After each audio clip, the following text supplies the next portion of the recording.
funny, actually. People would ask me as a kid what I wanted to be when I grew up. And I remember saying to them, well, I want to be a dancer, I want to be a writer, but I want to make money, so I'll probably work in an office. Ooh. And it was like, how did I even think that at such a young age that you couldn't? Yes. Re-energizing your life, build a better life, a better you, happiness. Thank you so much, Denise, for joining us today on Pivot Me. Oh my gosh, April, I'm so happy to be here. I'm so excited to talk about self-sabotage. It's one of my favorite topics ever. And I do it all the time too, by the way. Good. I'm so glad. Yeah. So obviously we're going to touch on the books that you've written and both your specialty. But before Denise and I went live, I said, hey, so here's something that we talk about. So we kind of come in under the guise of high performance, which is so important, and habits and all of that piece. We have these pillars that we work on. However, the foundation of all of that is mindset. And if we've got the wrong mindset, if we are self-sabotaging and we're unaware of it, no amount of high performance, no amount of goal setting can outdo a self-sabotaging mindset. So I definitely want us to touch on that. So Denise, can you talk to us about how you got into this type of work? And I want you to share the story in a second. I heard the story about when you were in corporate America, and I think you were in London and you were practicing your pitch on your speech on what it would look like when you left corporate America. And I'm trying to imagine the catalyst that drives you out of there and how you get to this type of work. Well, I think I can really pinpoint it. And it is growing up watching Oprah after school.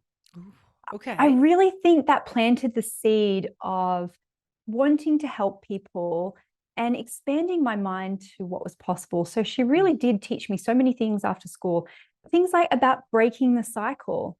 And I knew from listening to her show that my family was in an unhealthy cycle of dysfunction. And I just learned so much about different techniques and books and things like that. But when I was 14, I was in the secondhand bookstore that I used to go to after school, because every day I would forget my keys because I had undiagnosed ADHD. I was just about to ask you. I was like, we haven't talked long enough for me to ask, but yeah. Okay. Yep. I got diagnosed a year and a half ago, but I would go there every day after school because I couldn't get into my house, and I would just read books I never really bought anything. But I picked up this book one time. It was called The Magic of Believing by Claude M. Bristol. And it's one of those old school kind of law of attraction-y books that kind of masquerade as a bit of like, I don't know, like a sales manual for men.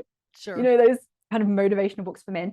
But it really changed something in my mind. One, I realized that I could control my thoughts, and I could use things like affirmations as to help me with my feelings and my anxiety and my fears. And so it was a really life-changing moment. And so that led me to, other books about goal setting and things like that. And so I was always interested in that field. I didn't think I could personally work in it, though. I just was someone who was like, oh, I read this book, you need to read it. Or after school with my friends, I'd be like, let's write our goals down. I became that kind of kid. Yeah. Which is really funny because because of the background I came from, some of my more middle-class friends, their parents were a bit wary of me because I always had messy hair, and I didn't come from I came from a single parent family. And so I think they were a bit like, what is she teaching my daughter? And is she going to be a bad influence? And I was literally going, let's write down 5 things that we're grateful for. This is what Oprah has told us to do. But I didn't really know how to translate that into a job. And so I did a marketing degree, which took me like 5 years to finish a 3-year degree, ADHD. And I worked for PricewaterhouseCoopers for a couple of years, and I was just a fish out of water. I really was. I didn't know how to play politics. I didn't know how to play the game. I got hives from wearing suits. And it was a really stressful experience being in that environment. And then probably for the next 6 or so years, I would go in and out of corporate, try and start a business, bit of nonprofit work. And I just was going around in circles trying to figure out what I wanted to do. And what actually was a catalyst for me, I went on honeymoon with my husband, and everything in my life was pretty terrible, actually. Like, You know, I didn't know what I wanted to do for a career. I was just really Mm-hmm. unhappy. The weather was getting me down living in London, Mm. but I had this amazing partner. And so we went on honeymoon and I went outside and I made a wish. And it's like that moment in Big, you know, the movie Big, Yeah. where he makes Yeah. a wish. I wish I could be big. For me, I was like, more of this, please, universe. More of this. I want freedom and adventure and abundance and warmth and sun. And it's so funny sometimes how powerful those wishes are, because I came home and a friend sent me a message a little while later saying, found this perfect job for you. And it was a honeymoon competition, like a travel competition to for a honeymoon company to go traveling around the world, all expenses paid, having honeymoons for 6 months and Wow. blogging about it. And so that wish was really powerful, right? Because I was like, more of Mhm. this. I didn't mean literally honeymoons. But that's what I asked for and that's what I got. And so that 6 month trip was such a catalyst for me, because it made me realize, wow, we really can achieve anything that we want if we ask for it and you know, work towards it. But then that led me to then becoming a life coach, then becoming a business coach, then talking about money. And so that's really my journey. And it really still comes from a place of, I just want to help people. I want to you know, share what I have learned and help people break the cycle in their own lives. Yeah, I'm curious about this cycle. Well, let me ask the most obvious question, which is, did you know other business owners at the time? Like when you said I, off and on try to start businesses, did you know other business owners? I didn't know that many, Mm-hmm. actually, especially in my early 20s. I would go to any business conference, networking conference that I could find, and I would often be the only woman. Mm-hmm. And I was often the youngest in the group. And Same. so I was kind of, yeah, I was like, where are my peers? Yeah. And then I found out about a lady called Ali Brown, if you know Ali Brown. Sounds And familiar. she was hosting a conference in, I want to say Vegas or something like that. Mm-hmm. And someone gave me a ticket. And I went, and it was all women, like Mm. hundreds of women in the room. And she said, I was a millionaire by 35. And I was just looking at her and I was thinking, she's real. Oh my God. And I went, I'm going to be a millionaire by 35. Love And it. I set that intention. I didn't have a business. And actually, I had some practice businesses that led me to the next stage. But I Mm-hmm. did it 2 weeks before my 36th birthday. So it took me pretty much 5 years Wow. from that day. And so again, it's just so powerful to make that declaration. And Sure. then recently I made another declaration. I was like, I want to retire by 45. Mm. And I don't mean not work. I love what I do. Mm-hmm. But there was, you know, that definition of not having to work would Mm-hmm. be amazing. And it's funny that even since making that declaration probably about a year or two ago, I can see the cogs turning and things have shifted and opportunities have come in that it's going to be a reality. And I'm 44 this year, so I'm going to do that one a year early, I think. Wow, that's amazing. That's amazing. How much do you think it was both the declaration, but also seeing someone else that had achieved millionaire by 35? That was everything. Yeah. That was everything. And similarly, I remember in my first year of business, seeing someone, you know, who made $5,000 in a month. I went, I Yeah. know them. And then someone who made 30,000 in a month, I was just like, I know that person. You know, that could Yeah. be It makes possible it for me. real. It makes it real, absolutely. Yeah. And so if you don't have examples of people like that, you really have to seek them out. Mm-hmm. Mm-hmm. Seek them out. You know, I always tell people, curate your social media feed to Mm-hmm. see what you want to believe for yourself. Be in masterminds, listen to podcasts. And I'm in a real writing phase of my life at the moment. Mm-hmm. And so I'm listening to podcasts about writing because I Sure. want to normalize that conversation for myself. And that's, you know, so much of it is normalizing it, because if you've never seen it, Mm-hmm. it's really hard to believe it's possible for yourself. And so going to that conference, it changed everything for me. You're absolutely right. So one of the things that we talk about here at Pivot Me a lot is a designed peer group versus a default peer group, which is Yeah. actually my next book, where we talk about actually designing a peer group around who you're going to be, not who you were. But here's the key to this. Yes, there's the networking opportunities that open up and the mentorship and all those things. But at the most fundamental level, we're normalizing success at the thing we're about to do. And you can't say it's too hard to write a book when I have two young kids at home. If you go to coffee once a week with people who've written a book that have two young kids at home, you can't say, "Oh, I can't do 75 hard challenge. I'm a mom." And well, that excuse is gone when you go and do that. Or you want to run a marathon and you're talking to other people that are over 50 that run marathon. Whatever your particular flavor of excuse is, it tends to get diminished if you design a peer group around where you're headed, not just normalizing where you've already been. And that's so key. So as soon as you said that, I was like, oh, she normalized success. And then you got to see what that looks like, and that those are actual people who achieved actual results. Like, this isn't just some, infomercial where it's maybe a testimonial, maybe it's an actor. I mean, it's the real deal. And then you see them and you go, whoa, I want what they have. And it's important to say, what did they do to get it? And some of those things are going to apply to you and some of them aren't. Versus just saying, oh, they must have had a lucky break, or they must have known someone, or it must have been nepotism, or all the ways, again, that we're really justifying how someone else's success is not available to someone like us. Oh, absolutely. And actually, you said that about being a parent thing. I remember before I had kids, I was already starting to create a lot of financial success. And I had this story that was all going to go away if I had kids, because I didn't know any real life people who both loved their business and were a parent. And because I was joining mums groups locally, and people would just be like, I'm so happy to have given up work, I'm so happy to, I'm enjoying every second of this. And I was like, but I still have my business. And it changed my brain to start talking to people, and they go, you're going to still love your business, it's fine, this is how you can handle it. Giving me permission to have a nanny and to get help. I really needed that.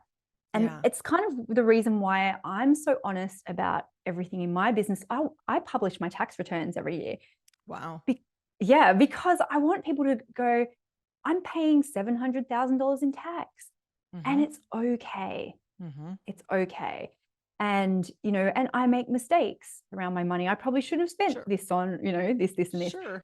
And that's okay, because money isn't going to make you perfect. No. And the more that you can see that, otherwise we start, and I did this myself, right? I was like, here's me, this very flawed, imperfect person. And then here's this, oh my God, millionaire Denise is going to be so good at everything. She's going to be super organized. She's going to be perfect. She's never going to procrastinate. She's never going to get angry at her family. She's just going to be this perfect. And you just put this barrier between yourself and that, instead of realizing, oh, I'm going to be the exact same person, warts and all, but just with more money. Exactly. It's so interesting, because we're looking at everyone else's highlight reel, and we're living our own messy backstory. And then it just makes us feel that much farther apart from the people. I remember I told this story recently that through a series of events. Anyways, I had a client that got in my car one time, and clients usually don't see my car or get in my car. And we were at, I don't remember where it was. Oh, we had a mastermind event. And she got in my car and she kind of looked around and she goes, huh. And I said, what? She goes, I didn't expect you to have a messy car. And I was like, I have two kids that eat fishy crackers and skis that go in the back every week.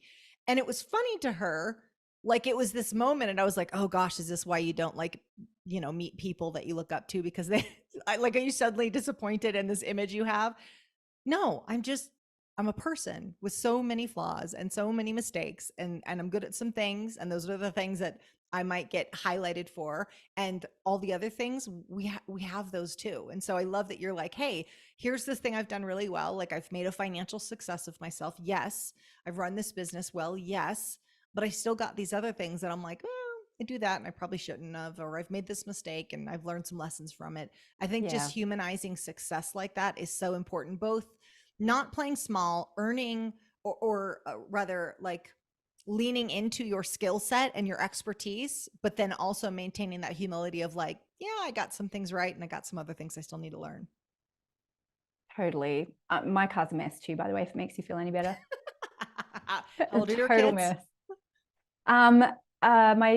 My daughter's 9. She's turned 9 today. Yeah. And then I've got a 6.5-year-old and a 4.5-year-old. And because it was Willow's birthday, she was really excited. So she got up at 5 a.m. this morning to do presents. The other two Awesome. had meltdowns because they were jealous. We went out for breakfast. It's torrential raining here for some reason. They all got wet on the way to school.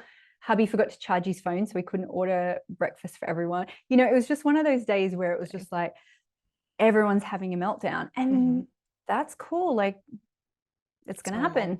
It's totally normal. Absolutely. Gosh, if we could just let people know that it's like you're human and everybody else is human. And even the people you're looking at on Instagram or LinkedIn or wherever you're going, like it always happens where the moment someone sees that the keynote speaker is like on the side of the stage doing deep breathing because they have anxiety attacks, or like they see that they're on a phone with their spouse and they argued with their spouse before they went up and gave a talk on like, it's because people are human. And that's so important to recognize, because otherwise we think they have something we don't have. And when we hold someone, right, then they're like, oh, well, they are just really good. They are really talented. They're brilliant. And it's like, well, okay, there's something they deserve it. And they deserve it and I don't. Yeah. By the way, that's why I don't do any speaking engagements in my town, because I want to be able to yell at my husband in like Home Depot, have meltdowns. And because someone actually did say, she's like, I did see you once. Ours is called Bunnings. It's like Home Depot. Because I did see you once in Bunnings, and I wanted to say hi, but you were yelling at your husband. I was like, "Yep, that sounds checks out. Sounds right." It's every home improvement project in our house. Absolutely. Yeah. We all have different perspectives on how that should go down.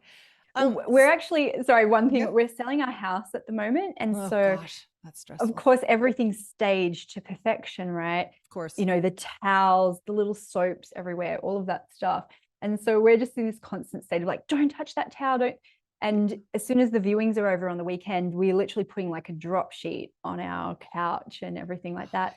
And it's so funny because you're presenting this very perfect kind of lifestyle. But the other day I went to use the brand new beautiful hand soap, and my son George was like, "That's for show. You have to use that." He's learned. Exactly. We used to buy and sell a lot of real estate in my household too. And so we'd have staged properties, and we had one house that was staged for, it was during the downturn, and it was like a year, and it was awful. But then you also appreciate how much of your stuff you don't need, because it was all out in the garage. And I was like, oh, we actually don't need all these things because we've lived without them. And I think I'm going to take boxes, because I have all the kids stuff in boxes. I'm just going to go, no one's going to miss that. But actually, that's the one thing that Mark and I get real, like, we argue so much about business. We work together. He works in my company, but we love property, and we make such quick decisions on property. We work really, really well together of making selections and stuff. And so we're doing that at the moment.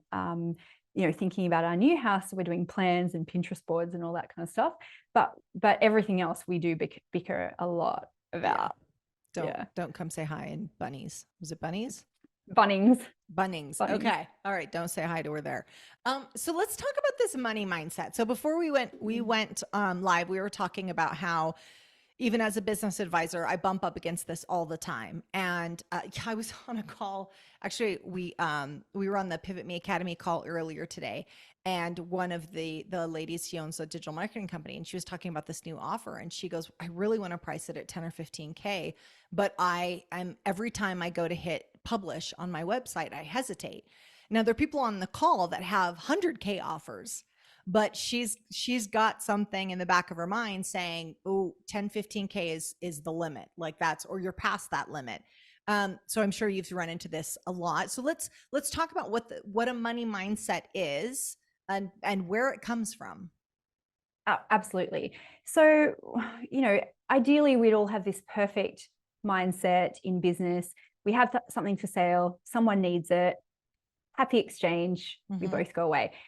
And that's not what happens. In between, even putting yourself out there, a lot of stuff can come up for people around visibility. Am I worthy? Am I ready? Am I qualified enough?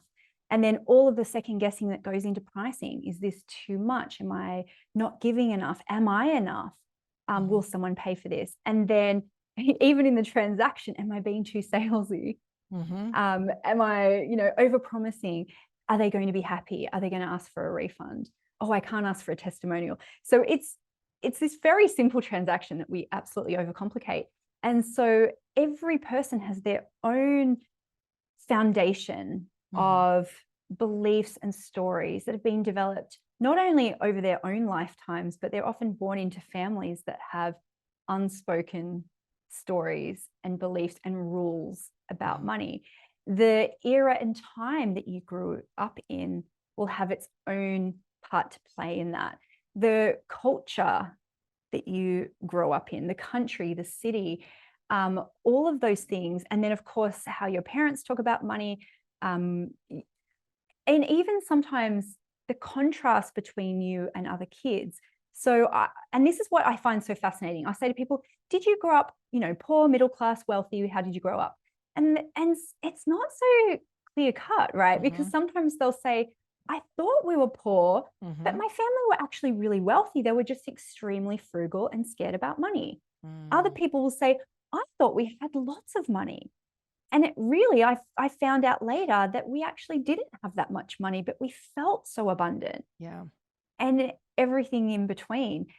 And so the thing that I love about my work is just pulling at those threads and helping people see that all of those business decisions aren't just happening in this perfect vacuum. They're influenced by all of these factors. And so I call it excavation work, because you really have to dig in a little bit and you find those little nuggets of gold where you go, oh, my parents said it's impolite to talk about money. That's why I can't say the price on a discovery call. There we go. Okay, that makes so much sense. And sometimes just that awareness gives you compassion for yourself enough to then do something about that, to get some sales training, or just to acclimatize yourself to saying the price, or even just, affirmations. It's safe for me to talk about money. That's the work that I do. And I find that it's so multi-layered that it doesn't matter how long you've been in business, doesn't matter how much money you make, you always find new layers to it. And I find new layers all of the time, either old stories that I've told myself, new nuances about those old stories, or because I have a community where everyone's sharing their own, there's some that I go, oh, I never even thought about that one. Oh, that's great.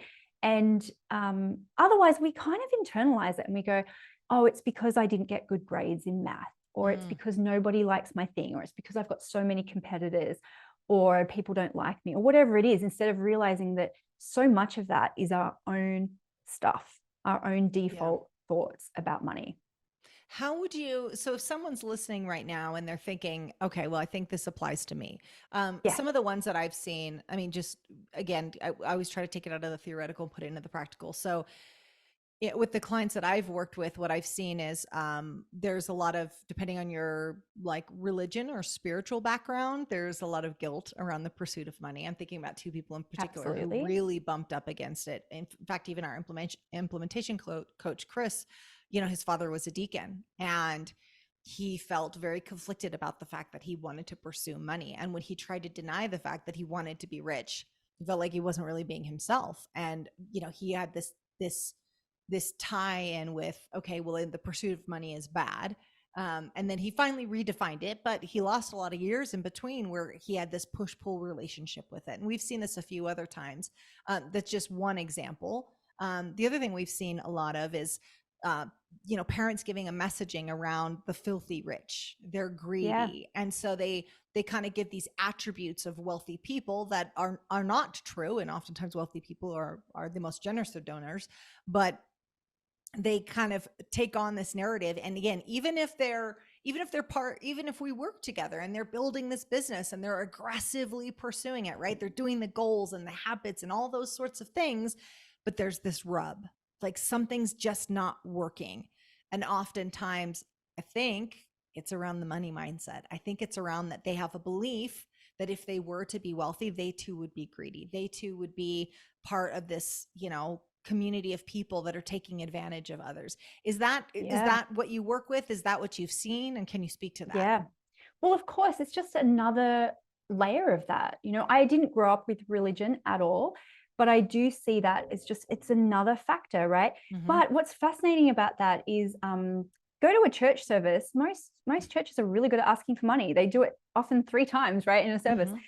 And so that's one of those things where it feels like it has to be either or. I can be a good person and go to heaven, or I can be a rich person, you know. And but I find that everyone's got their own version of that, regardless of if they grew up in religion or not. It could be, I can be a good mother or be wealthy. I can be an environmentalist or be wealthy. I can really care about my clients or be wealthy. And that's when you hear people say things like, I don't care about the money. I just want to help people. Money is not my motivator. I just want to help people. And I find too, it's very industry specific sometimes because, you know, I see a lot of health coaches who come to me, and in their training, they are told, I hope you're going into this for the right reasons. You know, and the right reasons are to help people not make money, as if it has to be both. Sure. And so I see that a lot. And I think everyone's foundation is made up of so many different, unique layers. And so we've got a philosophy in my course, Money Bootcamp. We say, throw everything at it. You know, come at it from every single angle you can possibly think about. And one of the first exercises I get people to do is just to do an inventory of anything they can remember about money. You know, and we've got prompts there of like, did you get pocket money? Do you have any stories around that? What about school? Did anyone steal money from you? What about jobs? What about old bosses? What did your family say? All of these things, because you start to see very clear themes. And then you can start to pull together like, well, what's the flavor of my own money mindset? And sometimes it's really looking at, it's not only the things that your parents said about money or your family said, it's what are the unofficial kind of mottos and messages that you got. And in our family, my mom, so it was a very matriarchal kind of thing in my family, as in the women were my mainstays and the men came and go because they all had bad husbands and stuff, right? And so they would always say to me, like, never trust a man, don't ever get married. And so I developed this very strong independent streak for a long time. And of course, they're trying to, in a way, they were trying to help the next generation break the cycle. But instead, I have to unlearn, I have to do it all myself. Nobody's going to help me. You know, I can't hire people. I can't trust people to help me. All of those things. And so that's not anything really to do with money necessarily. My family actually very rarely talked about money, but it was all of those other subtle things that you might learn. Even something like a family story of like, oh, Uncle Bob was an entrepreneur and he went bankrupt. And that could just put that fear in you that it's a scary thing. You know, and those stories when you're young are so much more powerful. We can hear the same stories when we're older and they don't have the impact, but when we're young and impressionable, they are transformative. We mentioned earlier about investing in real estate. So I became a real estate investor very young, and which meant that everybody would line up to give me real estate advice, particularly people that have never invested in real estate. And so all you do is get story after story about like, well, so-and-so lost all their money and so-and-so tried this and failed. And it was amazing to me. And that was kind of my first experience of, and I was young, I was 19 or 20. And it was the first experience when I went, oh, wait, I can't listen to kind of what I kind of concluded at the time was I couldn't necessarily listen to adults. What it ended up transforming into is I couldn't listen to people that had no experience in the advice they were dispensing. But that was really hard because when you step out and pivoters, it doesn't matter if we're talking about investing in real estate. It doesn't matter if we're pursuing wealth. When you step outside of the lines that have been drawn for you, even by well-intentioned family members, partners, siblings, all of that, there's going to be some pushback. Denise, did you experience any of that? Did you experience any pushback? Well, one of my first, I mean, I tried lots of different business ideas for sure, but I remember when I became a coach, a life coach, and I resisted it for a long time because I knew that I was going to get this reaction. People would just be like, you're so young. Like, what advice have you got to give people? And explaining that it wasn't about, you know, it's not about giving advice to people, but and you know, the first person who said this to me, it was so strange. We were going to see a property, and they were like, well, you know, what do? You had to put in an application, and I was like, it was like the first time I declared to anyone, oh, I'm a life coach. Mm-hmm. And they went, you're a bit too young to be a life coach. And I just remember thinking, oh yeah, like, okay. So I definitely got that. Same with writing, you know, it'd be like, well, what life experience have you got? Or are you qualified to do that? Definitely things like that. But it's funny, actually, people would ask me as a kid what I wanted to be when I grew up. And I remember saying to them, well, you know, I want to be a dancer, I want to be a writer, but I want to make money. So I'll probably work in an office. Ooh. And it was like, how did I know? How did I even think that at such a young age that you couldn't Yes. be a creative person? It's really interesting. Someone along the way said that to you, or you saw it on TV, represented on TV. There was somehow that Exactly. connection was made for you. And that's the thing. That's the thing, is that we've got to get curious about those messaging that we got, because the problem is when they stay unconscious, they're guiding us, but it's really the decisions that we don't know that we're making that are the really dangerous ones. So we get it was the solo podcast we just recorded this morning, which was the big macro decisions in our life. They get our time and attention. It's these little micro decisions that we're unaware of that we're making, that those are the scary ones. Those are the ones that, like, no, I would like to be a writer or a dancer, but I want to make money, so I'm going to go work in an office. And the office job might be something you hate and leads to an unfulfilling life.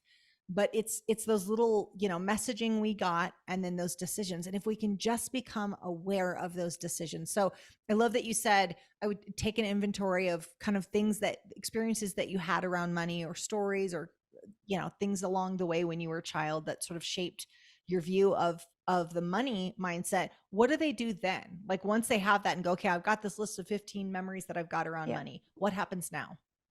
So there's a couple of things. There's a process that I teach called OCP. So it's origin stories, connect the dots, and to see how it shows up for you, get aware of the cost of it and the consequences of that. And then P stands for pattern interrupt. And pattern interrupters can be short or long term. Okay. Long term are things like joining masterminds, normalizing a different conversation. Pattern interrupters can be in the moment, like using something like emotional freedom technique. As soon as you've discovered a belief, it can be, sometimes we need therapy. Sometimes we need to work with a professional to help us dig into some of those stories. And so that's the process that I teach again and again, as a in the moment thing when you discover a block, but also kind of a long-term philosophy. And what's interesting is that you don't have to start with the origin stories, because some people don't remember until they realize that there's a problem. And so you could start at the consequence, at the connecting the dots, and go, why can't I send invoices? Why is it so hard for me to send invoices? And then you can go back and go, well, yeah, because my third grade teacher said that I was really bad at math, and I'm really scared that I'm going to screw these invoices up and I'm going to get into trouble for it. That's my example, actually.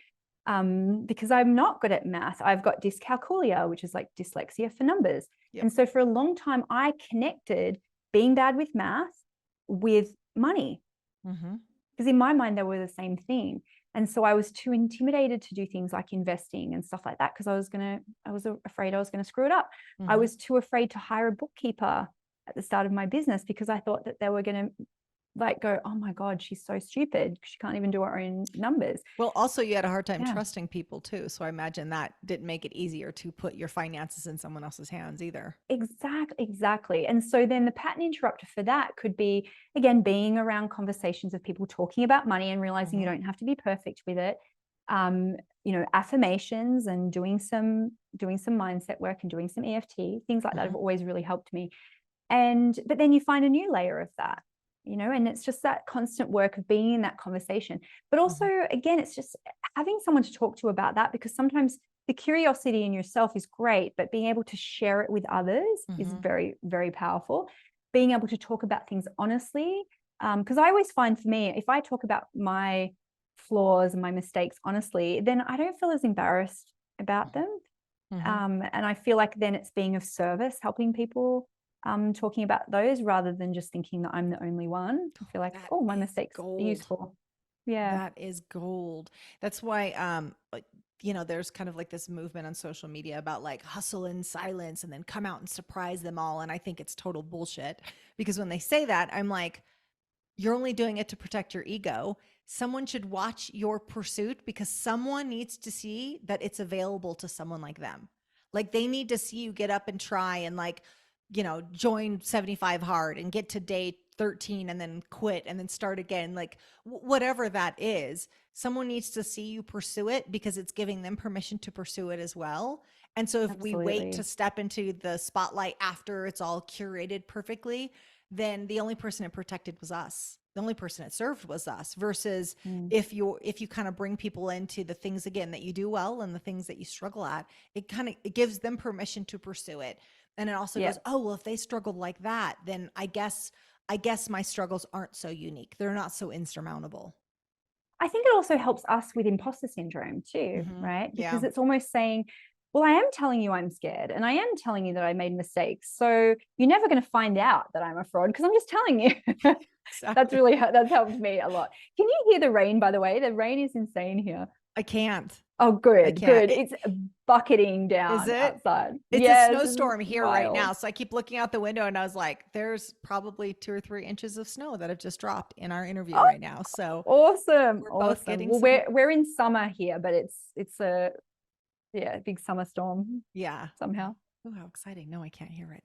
Denise, a question for you. So I'm just thinking about sort of the identity piece. So, you've been very honest and very vulnerable on our interview. And you've mentioned things like, hey, I lost my keys and I struggle with ADHD. And also, I also have a challenge with numbers. And I could see that these are lots of things that could potentially give you an identity of, I'm not meant to be a business owner. I'm not meant to deal with numbers or certainly not finances. How did you kind of overcome that piece? Well, I think for a long time, I did have that belief. I really thought, no, it's not even I thought it was for someone else. For one, I didn't realize that was a job. And again, growing up watching Oprah, I was like, she inspires people, but that's not a job for a normal person. Like she's a 1 in a billion person. And so I think I did have a lot of imposter syndrome around that. But also, I think I just always had the desire for freedom and creativity. And I realized that I didn't really fit in the corporate world either. And so it wasn't until I think I found my community of other female entrepreneurs that I kind of just went, well, why not me? Like I can try, why not? And that's really helped me even now. I just think, well, why not? Why not me? I'm allowed to do it. And I've been saying to people recently, I'm saying, nobody can stop you. Like nobody can stop you from self-publishing or starting a podcast. And so often people are waiting for someone to tap them on the shoulder and say, you're ready now, like your apprenticeship is over. And so nobody can stop you. But the bad news is that nobody can make you either. And so you have to be self-motivated. And what I find is that when I have put myself forward for things, rather than people go, hang on, what are you doing? They just believe, oh, you've got a podcast now. How great. I go, they believe me. Oh my God, this is crazy. And same with writing and publishing books. At the start, you're like, you've got published books. And I kind of go, yeah, I guess I do. Yeah, I do. And that took me a little while, but you just realize that people just believe you. Yeah. It's wild. I love this concept of nobody taps you on the shoulder and says, hey, your apprenticeship is over. And here is the kind of, to lift the veil, the secret behind high performance, guys, the people out there that you see doing it, whether that's the people that have the million hits for their TED Talk, or the people that are, the authors, or the song that gets played on the radio, it is not the best song ever written. It is not the best book ever written. Like we've got this, when you're in the audience and you're looking on the stage, you've got this false belief that it is the best that get on the stage. But it often is not the best. And I'm sure you've seen the same thing. It's the people that have the courage to say, why not me? And that's such a transition from why me to why not me. But the people I've got that a great example. Okay, give it to me. Let's do it. And it changed my mind on this, right? So my friend Laura Rhoda, who is an amazing businesswoman, I remember she got an award, and it was like Obama's, 30 under 30. And it was like 30 entrepreneurs who are doing amazing things in the world. And I was like, oh my God, how did you get this? And she's like, Denise, Obama's not sitting there Googling like, who are the 30 best entrepreneurs under 30 in America? I applied for it. Heck yeah. And I was just like, oh, I get it. And I know, I see that now. It's who you know, it's who you put yourself in front of, it's the networking you do, and it's putting yourself forward for things, because a lot of those people who are collating those lists, they don't have time. It's not like there's tests and auditions for it, right? Sure. They're literally what's easy for me to do. Absolutely. And that blew my mind, because I just went, oh, there's no secret. And there's no doubt that a lot of people who do get on those lists, it is because of their connections and their background and things like that. So sometimes, people, especially from marginalized communities or marginalized backgrounds, or, women of color, like, they unfortunately have to fight a little bit more to get onto those lists. And so now we're in a place where we do have to, make sure that we are seeking out the people who wouldn't put themselves forward for things. But yeah, Laura Roda, she really blew my mind with that, because I just went, oh, of course. I think that's you touched on something so important, and then in a second I want to talk about the archetypes. I heard you speak about this recently, and I thought that was really so let's talk about that in just a second. But one of the things that I want to point out is I love that she says I applied, I put myself in the room where it happens, and that's the problem. A lot of people are waiting for a shoulder tap and go, hey, we're ready for you now. That doesn't come. That doesn't work like that. It's you knocking on the door, knocking on the door, knocking on the door. Sometimes they open up the door and go, hey, not you. They shut the door. And then you keep knocking, and then, hey, it's not time yet. You're not good enough. But it's the persistence. It's the keep knocking. It's the consistent execution that gets you there. And I was working with a business owner last week, a PR firm, and this happens so often, and it's just so relevant to what we're talking about, where they were saying about that they were able to articulate to me, their business advisor, all the ways that their product served their audience. And they're like, well, we do this and we do this and we da da da da. And I said, great. I go, what's your elevator pitch? Because they were going to a conference. And she's like, and I was like, well, what would you say if I met you at the conference? Well, it's kind of hard to explain what I do. And you have not done enough work on your sales pitch if you say it's hard to explain what I do. The point being is that she thought all her energy was going into the product development, like this remarkable product. And that's what we do. We do that even with ourselves. We're like, well, I'll just keep making me better, my product better. But you can have the cure for cancer in your garage, but if nobody knows about it, it doesn't help anybody. And I think people just think that if they perfect the process, they perfect their product, they perfect themselves, then some cosmic selector is going to go, hey, it's your time. You've thought about it. You've manifested it. Yes, you got to think about it. Yes, you got to imagine yourself there. But then you also have to keep raising your hand over and over again and saying, pick me, I'm ready. Even when we sometimes don't feel entirely ready. Well, you've got to meet the universe halfway, right? And you've got to put yourself in the opportunity of it. And also I find too, now that, I have money now, it's opened my eyes. I go, everything's a buyable experience. Yes. Everything is a buyable experience. And so people say, how do I get into this amazing mastermind? I go, you find a mentor you want to work with and you buy into their program. Like, you can just do that. Yeah. And when you said the room where it happens, so I'm obsessed with Hamilton. Yeah, totally. Obsessed. You're like, so I saw a fist pump or something there. I was like, Hamilton fan. So I am, I've been to the Hamilton premieres in Australia, because we've got a tour in Australia at the moment. I've been to the the Melbourne premiere, the Brisbane premiere, and Lin-Manuel Miranda is coming to Australia in a couple of weeks. And I have a ticket already to go see him, which is they're doing it as a lottery system. And it's like, how do I get it? I invest in musicals. So I'm on the list. I'm on the list now. Whenever there's a new musical that production company is producing, I'm on that list to go and see them. And it's one of those things you just realize you can literally just buy anything. And there's no room that you can't be in if you want to be there.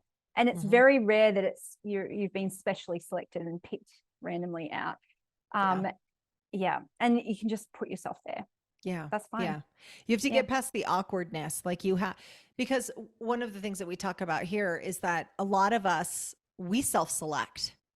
We all the reject time. ourselves before anyone else has the opportunity to reject us. I tell a story about this client that had this huge opportunity to buy out his competitor, and he wasn't even going to go to the negotiation table because he was convinced that he needed to have, I think it was $2 or $3 million liquid.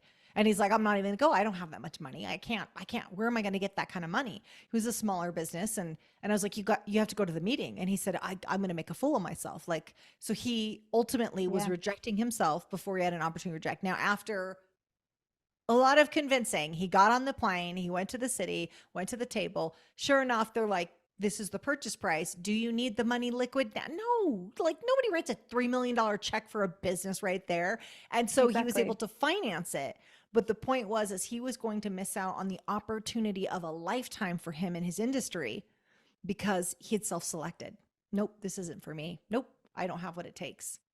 And we all do And that, right? we all do it, but let's talk about that from a real estate point of view, right? Because I hear people say, I want to manifest my dream home. And I said, well, how many open houses have you been to? And they Mm-hmm. go, well, I don't have $2 million to buy my $2 million house. And I go, you don't need $2 million to buy a $2 million house or whatever it is. But also, you don't know what you'll need and what paperwork you need until you go see a broker.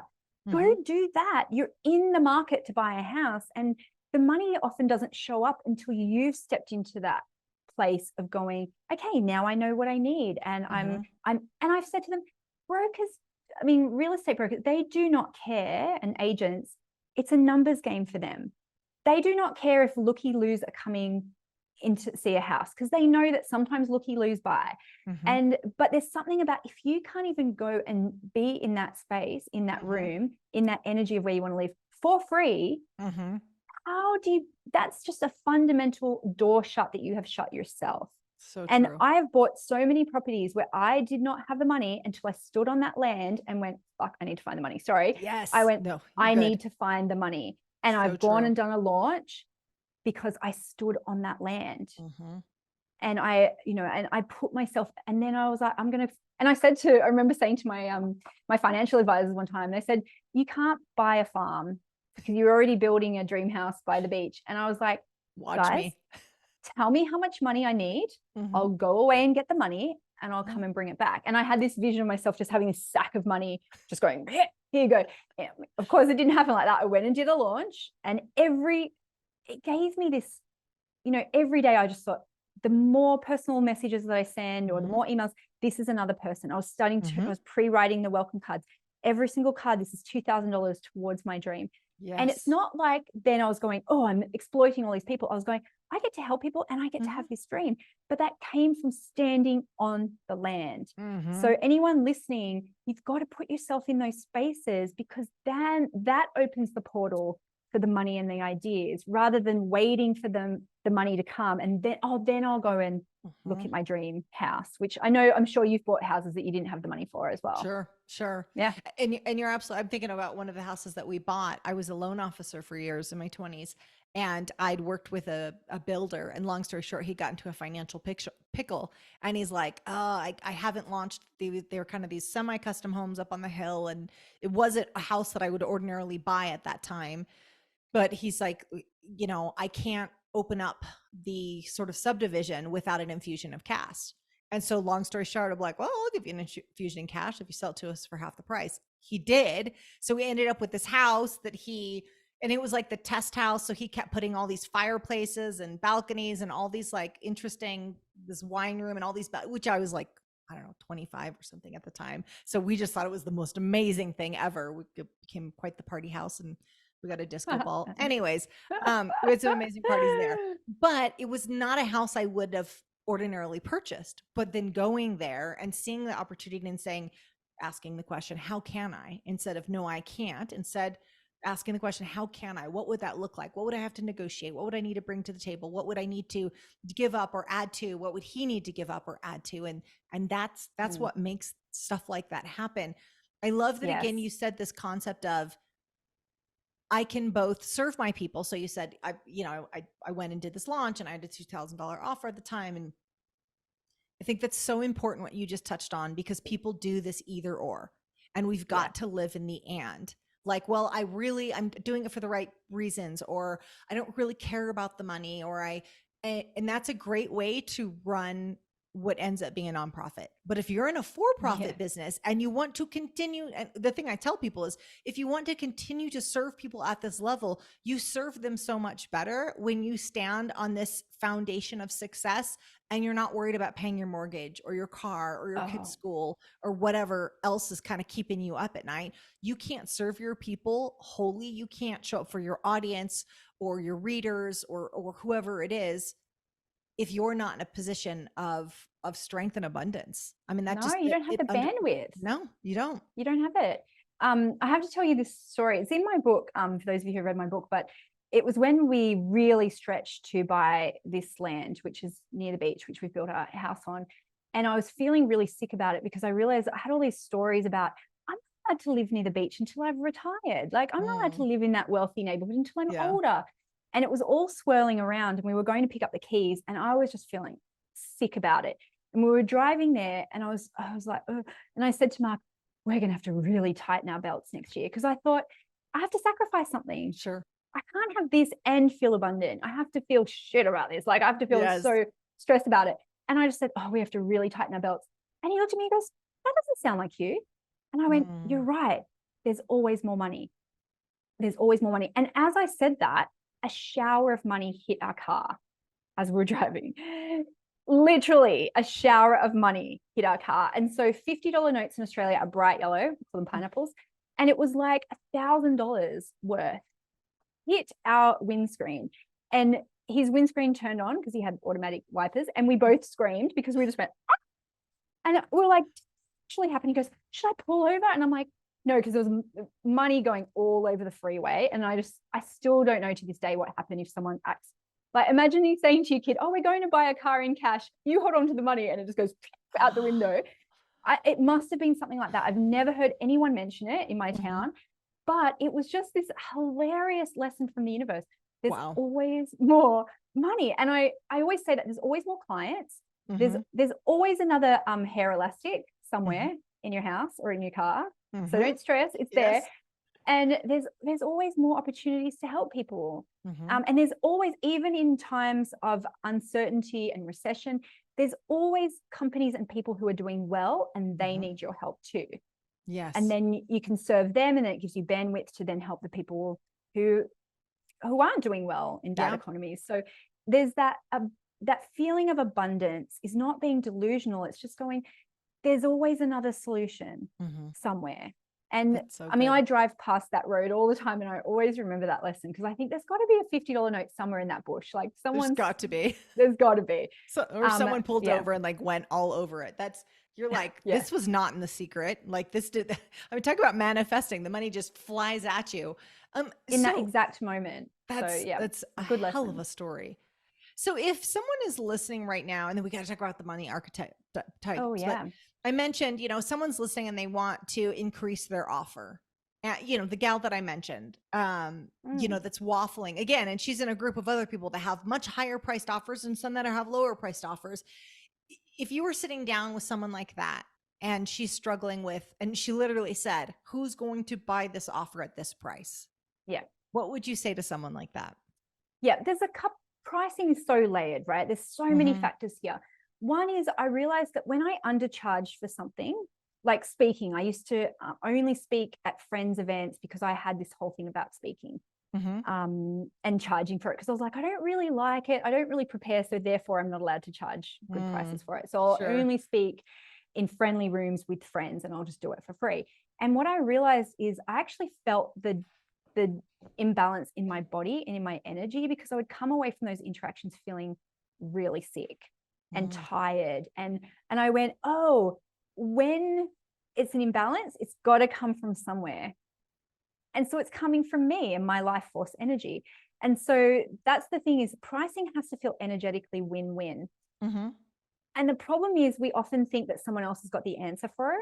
So we ask people, hey guys, I've got this program, it's got this amount of PDFs, it's got this many videos, what should I charge for it? Yeah. And there's no right answer. And this is the most frustrating thing, is that we think that someone else must have this formula that would give us legitimacy. And we think that somewhere out there is a critic-proof price.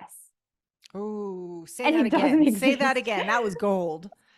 We think that somewhere out there is a critic proof price. And so we drive ourselves mad trying to find it. And it's an enigma. It does not exist. And you could test this, right? You could have a very high value ebook. You can give it away for free in exchange for email address. And I saw this happen just this week. Someone said, it's not free if you're asking something in return for it. What? You're asking email address. Do I have to just telepathically send it to you? Let me just download it from my brain to your brain. You could charge $1 for it. And someone will say, oh my God, this is so much value. You should be charging $100 for it. And someone will say, $1, how dare you? Absolutely. How dare you? If you really cared about this, you would do it for free. And then what I've found is you take the prices up. It's just just the same amount of work to sell a $10 ebook sometimes as it is a $100 course or $1,000 course. Sure. The numbers play out exactly the same. Conversion wise, it's just that it will be slightly different people who will buy each offer. And so there's no critic proof price. You can't crowdsource your prices because you'll get all different information. Okay. It has to feel energetically win-win. And you have to come up with it because everyone else is pulling it out of their own butt too. And if you average out what other people are charging, you're just taking on their money blocks. You're taking on what their dad said to you about money. Ooh, sorry, about their money, about what their third grade teacher said to them about their math skills. You are just taking on all of those. And I try and visualize it as a little backpack. We're all carrying around our own money blocks. Sometimes they're heavier than others. That's fine. But what we do when we crowdsource, when we take other people's advice as gospel, we're just, let me take on your money blocks too. I'll carry those around. And it's tricky because you have to come up with it yourself and you're allowed to change it. As soon as you feel resentful, as soon as you feel the energy imbalance, it's okay for you to do that again. And Kendall Summerhawk, who's one of my mentors, who actually is the creator of the money archetypes, she taught me just to sit and just think about the price and just sit with it and then go up by 10% and then 10% and 10%. And at some point you'll hit a number that feels a little bit exciting, a little bit scary. And then you try it out. You try it out and that's it. And as soon as it doesn't feel okay again, you change it. And I know what it's like to hear that answer and go, no, but just tell me, just give me the spreadsheet formula. Just tell me. And I actually, even sometimes when I'm not sure, I'll put a couple of numbers into a random number generator and see what it spits out and go, oh yeah, I can do that. How's that? Yeah. I mean, here's the thing. I've worked with speakers that charge $5,000 for a 60-minute keynote. And I've worked with speakers that charge $100,000 for a 60-minute keynote. Both of the keynotes were good. It's not necessarily tied to quality. If there usually there's quality across the board, it's that someone's got some personal hang up, some money block, or some way that they self-sabotage that's getting in the way of the higher price point. We could talk about this forever, but let me tell you real quick what one of mine was. The first speaking gig I ever got, someone called me out of the blue because they saw my website, and it was a lady who it was like a local council meeting that they were doing their away day. So it's definitely going to be bad, me, right? But okay. And she low said, dollar. She goes, what's your fee? Oh, I love your mug, by the way. Wonder Woman mug. Oh yeah. She said, what's your speaking fee? And I was at a shopping center walking around and I went, what's your budget? And she said, oh, $500. And I went, what a coincidence. That's my fee. Because I had no idea what to charge. And I was so happy. And I said to my mom, I said, that was a lady, she wants me to come and speak and do a 45-minute keynote. And she's going to pay me $500. And I was just like over the moon. And my mom looked at me and she goes, that's my weekly salary at the nursing home. And I felt like I just felt horrible. I felt so guilty. And I'm like, who am I to get paid $500 for 45 minutes of talking to people? And so it took me a long time to get over that, of going, God, the prices you can make in this, that's insane. Like, that's so inappropriate. And it took me, I reckon, years and years after that to charge again for speaking. Yeah. And, I think a lot of that comes from, we assume that if we have a larger slice of the pie, then that means somebody else doesn't eat. And so if they're Exactly. charging me $500, if they're paying me $500 for 45 minutes of my speaking, that must be why my mom only gets paid $500 for a week of no doubt backbreaking work at a nursing home. Literally. Yeah, Yeah. And so we connect these exactly. two things that aren't necessarily connected. And you know what? Mhm. So cool. I financially support my mom now. So my mom, It all worked she out. she lives with us part-time and she has a motorhome. So she comes and like when she gets sick of us, she just goes, bye. And she travels off and I pay Oh, her a salary every week and she doesn't have to work. And she hasn't gosh. had to work for 6 years now. Think about what an opportunity that you had. I mean, if you would have listened to your money blocks, if you would have gotten up in your head or sabotaged that speaking opportunity or all of the subsequent opportunities that have happened for you, if you would have not done that because you would have thought, oh, if I get that big slice of pie, people like my mom won't get theirs. In actuality, you getting a large slice of the pie allowed you to serve so many other people. I'm so glad that you Yep. said yes, because it would have been very easy for you to go, no, that's not for me. Or who am I Oh, to make that kind of money? absolutely. And we support Mark's mum too. She's also, been a single mum her whole life. And so that feeling of the ripples of abundance that you can create, that Mm-hmm. I mean, my mum didn't have these opportunities. Her Sure. mum didn't have those opportunities. And so I often think of my grandmother, who is she died when I was 25, right? Mm-hmm. Before I had any success. But we went on this road trip once and I was listening to like Zig Ziglar or something Mm-hmm. for this whole time. And at the end, she was kind of like, you could do this, Wow. and she never got to see me be successful. But whenever I am afraid, which I am all the time, I always think of her just going, so someone's going to be mean to you on the internet? Who cares? Like, what? Just And any that reason really not to get helps. out there? Yes. Yes, because that's often what it is, right? Oh, what if people don't like me? Imagine Mm-hmm. your grandmother going, well, I didn't get to have any opportunities. I had to do all of these things because I wasn't allowed to have a job. I Mm-hmm. wasn't allowed to have a bank account. And so I think of her, patting me on the back and just going, oh, who cares if people don't like you? That's fine. Yeah. Yeah. Denise, have you fully appreciated the fact that you did break the cycle in your generation? Like you have kids and that they are going to be raised with completely different belief systems because of the work you've done? Yes, and because now I feel like I've got more compassion for my mum Mm-hmm. because she had ADHD too.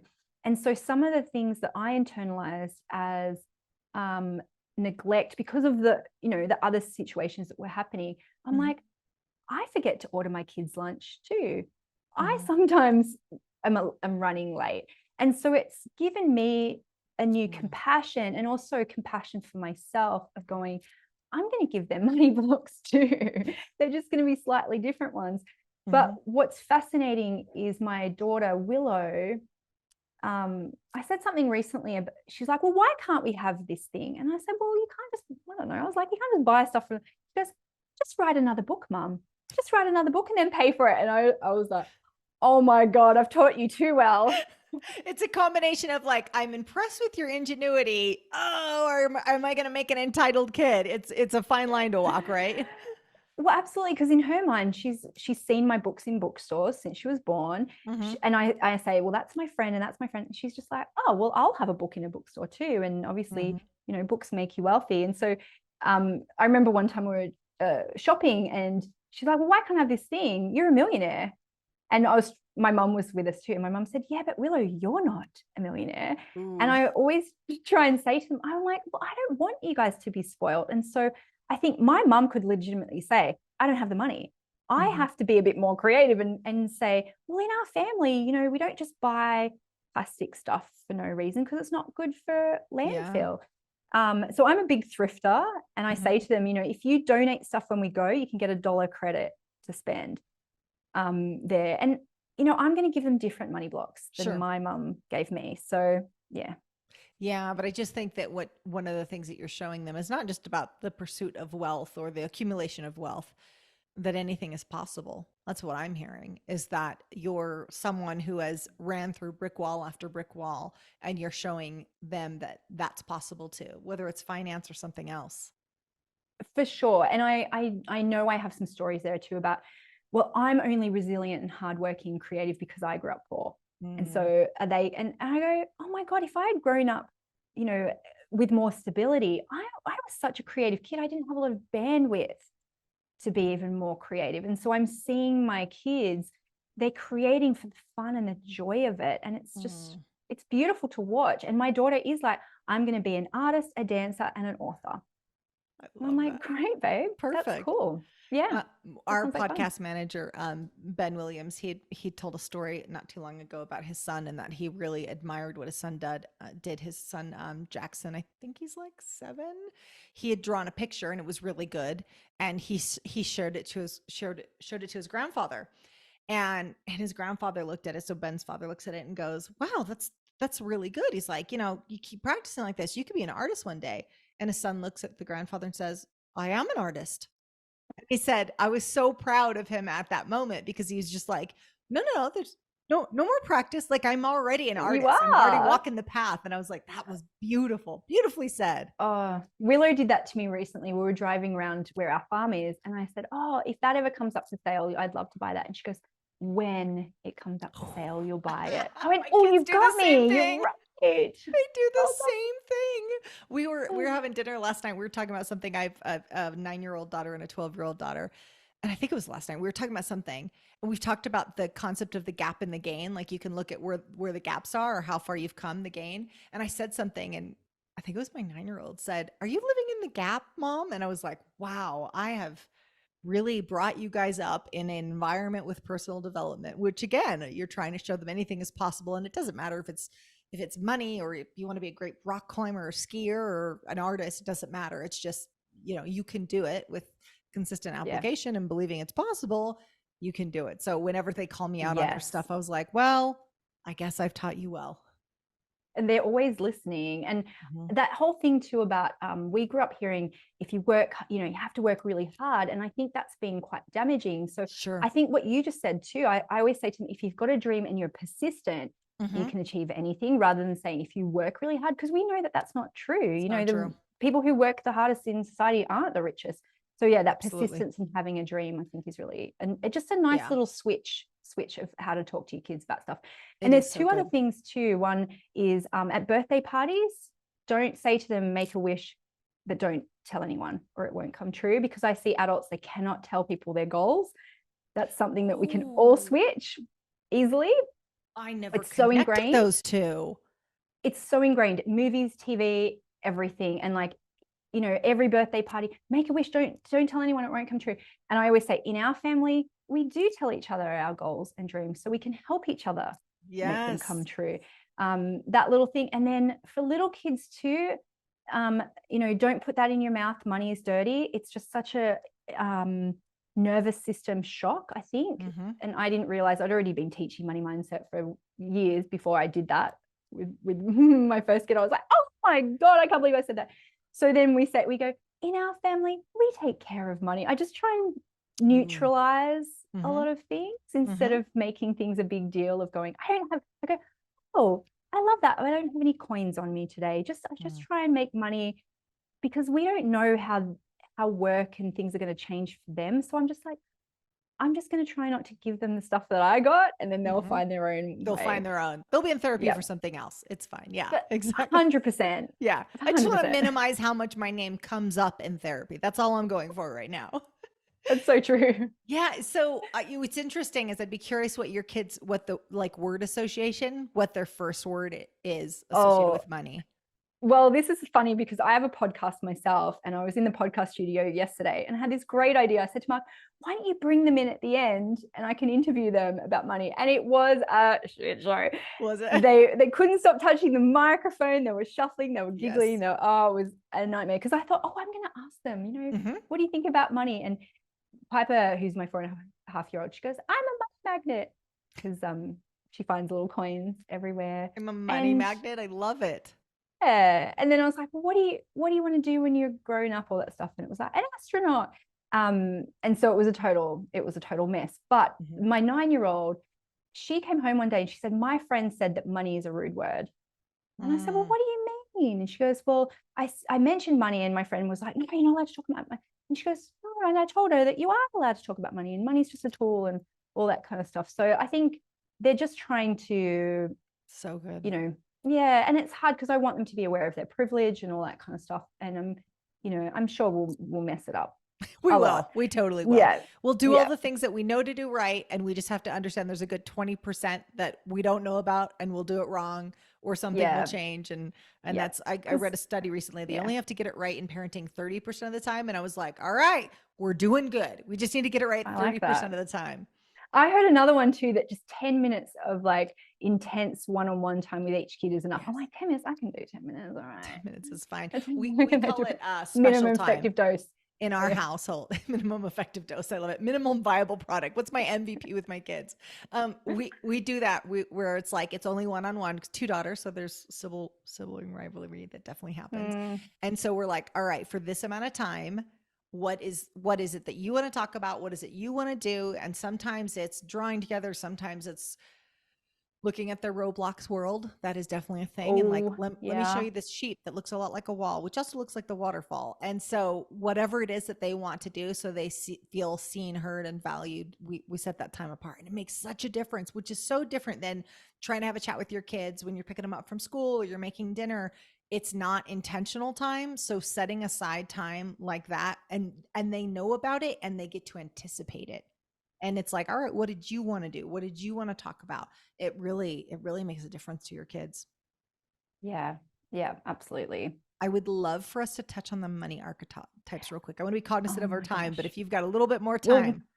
Well, we could, yeah, absolutely. I think I've got about 15 minutes to my next call, which is a mindset. I do a monthly energetic and tapping session every single month. Because I find that even if you are in the personal development world, you can't just teach it and not have it for yourself, because you need someone to hold space for you. So anyway, I'm doing that in 15 minutes. So Kendall Summerhawk created this incredible system called the money archetypes. And I got certified in it maybe 5 years ago. And I would only just ever kind of talk about it on retreats and things. But last year I created this course around it, where I created a separate marketing funnel for each of the archetypes, where I created a set, costumes, even the mugs were specific to the archetypes. And I really felt each one's energy. And I think, and it was an incredibly successful launch, because people want to be seen and heard in their own, in what's true for them. And so every archetype has their own challenges and helpful and harmful behaviors around money. And so there's no cookie cutter approach to anything, because, and I'll give you an example. So there's 8 archetypes. There's the accumulator. So they're the very frugal ones. The alchemists are the idea generators. The celebrities are the face and the glitz and glam people. The connectors are the ones who are making connections and relationships all the time. The mavericks are the rule breakers, of course. The nurturers are the ones who have giant hearts and just want everyone to be okay. The romantics are very laid back and want everything just to be beautiful and easy and chill. And then the rulers are the workaholics. And if you take any, business advice, everyone sees that in such a different lens. And so for an example, if you're selling something, testimonials are really important for connectors, because they want to see who else is in the program. They want to see who they're going to be friends with. They want to see those connections. They want to see who's on your team. They want to see faces of your other mentors and things like that. Whereas mavericks, the more testimonials you have, mavericks are like, this program's too popular. It's too popular. It's too mainstream. And also accumulators start to go, I'm suspicious about how many testimonials they have. Maybe they've paid for them all, or things like that. And so anything to do with money or business or investments or anything like that, it's seen so differently through each one of those archetypes. And so I find it a really fascinating lens to see the whole world through. And it really helped. I actually started using it a lot in my business when I started working with my husband, because I couldn't figure out why we were clashing on so many things. And it turns out for our top 3 archetypes, we're both rulers. So we have power struggles because we both want to be the ruler. We're both mavericks, which means we can be very impulsive and risk-taking. And we have no patience to think about things and plan things before we do them, which gets us into trouble. But his 3rd is celebrity and my 3rd is romantic. So my romantic is like, how can we do this in an easier way? And his celebrity is totally repressed because he's behind the scenes of my business. So he doesn't get any recognition. And every now and again, I'll let him do a call or something. And he's like, I came out from behind the veil. So I get out of my business. If people go, oh, I love that call that Mark did for us, I go, no, I'm the ruler, I'm the queen bee. So that's helped us with that, but it's also helped us with our kids because we can see where their personalities are as well. And I have a free quiz for this if I'm okay to share the link to that. But it's at denisedt.com/quiz. So it's a bit of an extensive quiz, and then you get to see the workshops of the archetypes. And I just had so much fun. Literally, I worked with a stylist. I spent 4 months collecting things for the set, like little Easter eggs. So for example, the connector set is very rainbow. So it has like Poppy from Trolls, and it has hearts everywhere, and thank you cards from my clients in the back. We usually, as a ruler, I'm like, oh, thank you, cool. And the Maverick set was set up as like a world traveler theme, like leather bags and things from around the world. The Nurturer one had like cakes and tea in the background and cozy blankets and little heart jumpers and a cat pin. Because when I did a couple of round tables of people with that archetype, every single nurturer had a cat that came into the Zoom. And so I was like, so I had a little cat ring, little cat mug. Clearly it's an important piece. Super important. And it was all of those little nuances that I had a lot of fun putting together. And I think when you understand your own, but also you understand your clients, like I spoke differently to each group. My voice, because the intro music was different for everyone too. But like when I was talking to the nurturers, I'd be like, oh my God, nurturers, I'm so happy you're here. Whereas the celebrities, I was like, oh my God, celebrities, I'm so honored you're here. I'm so lucky. The Maverick, I'm like, I'm so pumped you're here. And the pace was very different. Clearly a Maverick. All the Maverick stuff. I'm like leather bag, world traveler, pumped. Yes, I'm Maverick. I had like a ripped denim jacket and David Bowie like boots and like I had a snake ring and it was so much fun. But I love it. I really felt when I was sitting in each archetype, because I spent about 4 hours filming each one, I really felt their heart, and I was like, oh God, I just love. And then I would take off the clothes and put the next one on, and I'd be like, oh, who was that? Now I'm this one.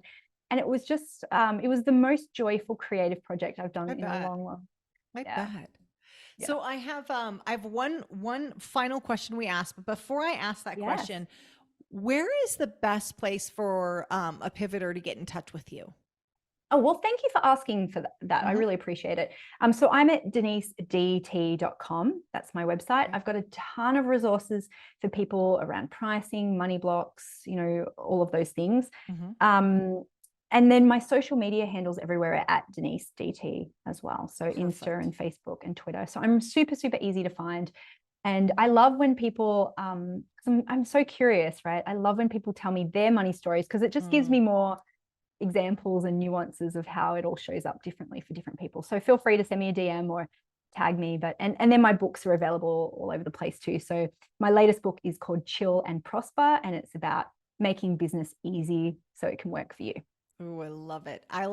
We'll put all the links in the show notes. The other thing I'm thinking is we need to have you come in and speak to the Pivot Me Academy, because we've talked about money blocks, and they said we really need to dig into this, because again, they've all achieved a level of success, but there comes a point where performance and goal setting and things like that aren't really what's holding us back. I suspect that you might be the key to this. So we'll have to bring you in to talk to them. And I'd love to talk about the archetypes too, because it's so fun. It's really, really fun to be able to have that new lens, to be able to see people. Because now I meet people and I go, oh, yep, I can see it. Got it. Got it. Yep. You're a connector. Cool. And then I change the words I use. It's like let's connect. Enneagram, but for money though. Okay. Yes. I love it. I love let's connect. Connector. It Yeah, makes so cool. much is as you're saying it, I'm like, there I am, there I am. Yep, I hear it. Yep. So the final question that we always like to ask is if you could tell the world one thing, what would it be? Well, it's the same as Oprah taught me, you know, and it's breaking the cycle is really important, but also it's thirsty work, you know, so take care of yourself and be that cycle breaker in, you know, it's kind of like be the change you want to see in the world, right? Mm-hmm. And my tagline is make money change the world. And I do think that that is our responsibility now, is this kind of new wave of entrepreneurs, Mm-hmm. is that we have this unlimited opportunity to create abundance for ourselves and our communities. Mm-hmm. And we can use that financial power in ways that really do change the world. I really believe that. And so it's, you know, it's like our time is now to do that. And no one can stop you, remember? No one can stop you, no one can force you. So you have to just go, it's my time.